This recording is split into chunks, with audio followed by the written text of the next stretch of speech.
Welcome to animated study class. मैं गौरव कुमार आप लोगों के लिए 28 सितंबर के जितने भी करंट अफेयर के क्वेश्चन बन सकते थे वो लेकर आया हूँ, जो आपके होने वाले exam like SSC, CHSL, CGL, RRB, NTPC, UPSI, DRDO, MTS आदि में पूछे जा सकते हैं। वीडियो शुरू करने से पहले मेरा आप लोगों से रिक्वेस्ट रहेगी, वीडियो को लाइक बस शेयर करें और चैनल को सब्सक्राइब करें, साथ ही बेल आइकन को प्रेस करें। इससे क्या होगा, इससे मैं आप लोगों के लिए जो भी रोज़ करंट अफेयर की वीडियो बनाता हूँ उसका नोटिफिकेशन आप लोगों तक पहुँच जाएगा और आप उस वीडियो को देख पाएंगे। ठीक है, मैंने इस वीडियो की पीडीएफ का लिंक नीचे डिस्क्रिप्शन में दे दिया है, आप वहाँ से इसकी पीडीएफ डाउनलोड कर लें। तो चलिए आज का पहला क्वेश्चन देखते हैं। हाल ही में अंतर्राष्ट्रीय परमाणु हथियार उन्मूलन दिवस कब मनाया गया? कौन सा? अंतर्राष्ट्रीय परमाणु हथियार उन्मूलन दिवस हर वर्ष 26 सितंबर को मनाया जाता है। यह किसके द्वारा मनाया जाता है? यूएन यानी कि यूनाइटेड नेशन के द्वारा मनाया जाता है। यह क्यों मनाया जाता है? तो दुनिया में बढ़ते हुए हथियारों, परमाणु हथियारों को रोकने के लिए और शांति को स्थापित करने के लिए यह हर वर्ष मनाया जाता है। ठीक है, यह यूनाइटेड नेशन के द्वारा मनाया जाता है। तो बात करते हैं यूनाइटेड नेशन की, तो इसकी स्थापना कब हुई? न्यूयॉर्क में। इसकी स्थापना कब हुई? 24 अक्टूबर 1945 को, और इसका हेडक्वार्टर कहाँ पर है? न्यूयॉर्क में। ठीक है, और इसके प्रमुख कौन है? Antonio Guterres. ठीक है, उम्मीद आप लोग क्वेश्चन समझ गए होंगे। तो मेरा आप लोगों से एक बार फिर से निवेदन रहेगा, वीडियो को लाइक करें। चलिए फिर आज का अगला क्वेश्चन देखते हैं। हाल ही में फेशियल वेरिफिकेशन से नागरिकों की पहचान करने वाला पहला देश कौन बना है? किससे? फेशियल वेरिफिकेशन से। तो इसका आंसर है सिंगापुर। किसने? सिंगापुर ऐसा पहला देश बना है जिसने फेशियल वेरिफिकेशन से नागरिकों की पहचान की है। आप मैप में देख सकते हैं, जो पीला पीला पार्ट दिख रहा है, येलो येलो, यही सिंगापुर है। कौन है? सिंगापुर। अब ये फेशियल वेरिफिकेशन क्या है? तो सिंगापुर में एक स्कीम चलाई जा रही थी जिसका नाम था नेशनल आइडेंटिटी स्कीम। कौन सी? National identity scheme. इसके तहत लोगों की पहचान करने के लिए इसको यूज किया गया था। ठीक है, इससे क्या होता है, ये ऐसी बहुत सी जगह ऐसी होती हैं जहाँ पर आदमी की प्रेजेंट होता है और नहीं भी होता है, लेकिन बहुत से लोग ऐसे होते हैं वहाँ प्रेजेंट होते नहीं हैं और यह दिखाते हैं कि वहाँ पर प्रेजेंट हैं। जैसे कई शाखा, जैसे बैंक है, एयरपोर्ट है, स्टेशंस हैं, वहाँ पर ऐसे प्रेजेंट करके दिखाया जाता है कि वो व्यक्ति वहाँ प्रेजेंट है, बट नहीं होता है। तो इसके लिए फेशियल वेरिफिकेशन सिंगापुर सरकार ने अनिवार्य कर दिया है। ठीक है, उम्मीद आप लोग क्वेश्चन समझ पा रहे होंगे। अब बात करते हैं सिंगापुर की। तो सिंगापुर की राजधानी क्या है? Singapore city. और यहाँ के प्रेसिडेंट कौन है?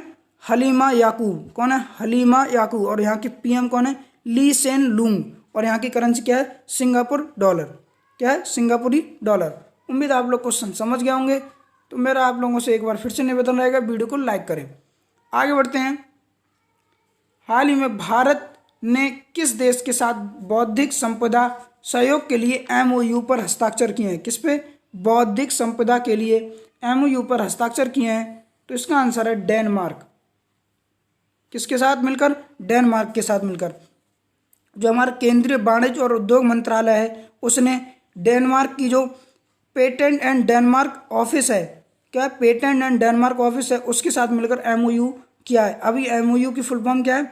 एमओयू है, इसका है मेमोरेंडम ऑफ अंडरस्टैंडिंग। क्या है? Memorandum of understanding. ऐसे ही एक होता है एमओए। क्या है? एमओए। और उसका फुल फॉर्म क्या है? Memorandum of agreement. इन दोनों में अंतर क्या है? मेमोरेंडम ऑफ एग्रीमेंट का मतलब है यह किसी भी एग्रीमेंट पर वार्तालाप दो देशों के बीच चल रही है, अगर वह वार्तालाप सक्सेसफुली हो जाती है तो उसे एमओयू कहते हैं। क्या कहते हैं? MOU, memorandum of understanding. ठीक है, अब यह किसके लिए हुआ है? बौद्धिक संपदा सहयोग के लिए। ठीक है, आप मैप में देख सकते हैं, ये वाला जो पार्ट दिख रहा है ये डेनमार्क है। क्या है? डेनमार्क। अब बात करते हैं डेनमार्क की। तो डेनमार्क की कैपिटल क्या है? कोपेनहेगन। कौन है? कोपेनहेगन। और यहाँ के करेंसी क्या है? Danish krone. और यहाँ के पीएम कौन है? फेडरिक्सन। कौन है? फेडरिक्सन। ठीक है, उम्मीद है आप लोग क्वेश्चन समझ गए होंगे। चलिए फिर आगे बढ़ते हैं। अगला क्वेश्चन है, हाल ही में संयुक्त राष्ट्र महासभा में भारत की ओर से संबोधन किसने किया? किसमें? संयुक्त राष्ट्र की महासभा हुई थी, उसमें हमारे जो प्रधानमंत्री हैं नरेंद्र मोदी, उन्होंने सहयोग किया था। ठीक है, क्योंकि अभी हाल ही में जो यूनाइटेड नेशन है उसकी 75वीं वर्षगांठ मनाई जाने वाली है। क्योंकि 24 अक्टूबर 1945 को यूनाइटेड नेशन की स्थापना हुई थी। अब उसका यह 75वीं वर्षगांठ मनाई जाने वाली है। तो वहाँ पर सभी देशों के प्रधानमंत्रियों की बैठक चल रही थी। उसमें भारत की ओर से हमारे जो प्रधानमंत्री नरेंद्र मोदी, उन्होंने संबोधन किया। उन्होंने यह बात रखी कि भारत जो यूनाइटेड नेशन है उसमें जो 5 स्थायी सदस्य हैं और 10 अस्थायी सदस्य हैं, और जो 5 स्थायी सदस्य हैं उनमें भारत को शामिल करने की अपील की थी हमारे जो प्रधानमंत्री नरेंद्र मोदी ने। क्योंकि अभी केवल 5 यूनाइटेड नेशन में केवल 5 ही स्थायी सदस्य हैं। ठीक है, अब सन 2021 में, कब, सन 2021 में भारत जो 10 अस्थायी सदस्य हैं उनमें शामिल होने जा रहा है। ठीक है, उम्मीद है आप लोग क्वेश्चन समझ पा रहे होंगे। तो जब नरेंद्र मोदी जो हमारे प्रधानमंत्री हैं उन्होंने अपील की, उन्होंने कई तर्क दिए कि हमें इसमें क्यों शामिल करना चाहिए। उन्होंने कहा कि हमारा जो देश है वो विश्व का सबसे बड़ा लोकतांत्रिक देश है और यहाँ सबसे ज़्यादा जनसंख्या रहती है, और हमारी जो अर्थव्यवस्था है वो दुनिया की टॉप 5 देशों में शामिल है। ठीक है, और हमारा देश जो मेडिसिन के क्षेत्र में बहुत ही अग्रणी है, क्योंकि दुनिया की सबसे ज़्यादा मेडिसिन जो विकसित की जाती हैं वो भारत में की जाती हैं। कुछ ऐसे कई सारे तथ्य दिए जिससे यूनाइटेड नेशन में भारत को शामिल किया जाए। ठीक है, स्थायी सदस्य के रूप में। उम्मीद है आप लोग क्वेश्चन समझ गए होंगे। चलिए फिर आगे बढ़ते हैं। अगला क्वेश्चन है, हाल ही में डोनाल्ड ट्रंप ने सुप्रीम कोर्ट के लिए किस जज के लिए नामित किया है? किसके लिए नामित किया है? तो इसका आंसर है एमी कोने बेरेट। कौन है? एमी कोने बेरेट।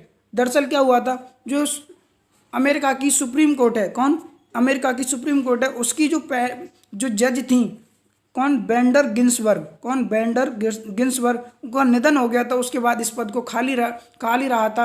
अब क्योंकि 3 नवंबर को अमेरिका में चुनाव होने वाले हैं, तो इसलिए जो अमेरिका का सुप्रीम कोर्ट है उसके लिए एमी कोने बेरेट को शामिल किया गया, यानी उनका नाम नामित किया गया है। किसने किया है? डोनाल्ड ट्रंप ने। ठीक है, आप फोटो में देख सकते हैं जो दिख रही हैं यही एमी बेरेट है। ठीक है, उम्मीद है आप लोग क्वेश्चन समझ गए होंगे। चलिए तो फिर आगे बढ़ते हैं। अगला क्वेश्चन है, राष्ट्रीय चिकित्सा आयोग बनाया गया। अभी हाल ही में क्या हुआ, राष्ट्रीय चिकित्सा आयोग बनाया गया। राष्ट्रीय चिकित्सा आयोग के अध्यक्ष के रूप में किसे नियुक्त किया गया है? तो इसका आंसर है डॉक्टर सुरेश चंद्र शर्मा को। अभी हाल ही में राष्ट्रीय चिकित्सा आयोग बनाया गया था, उसके अध्यक्ष के रूप में डॉक्टर सुरेश चंद्र शर्मा को शामिल किया गया। अब ये बनाया क्यों गया?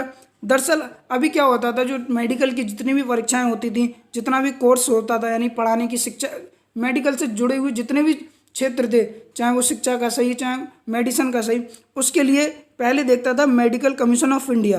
क्या इसकी जिम्मेदारी कौन संभालता था? Medical commission of India.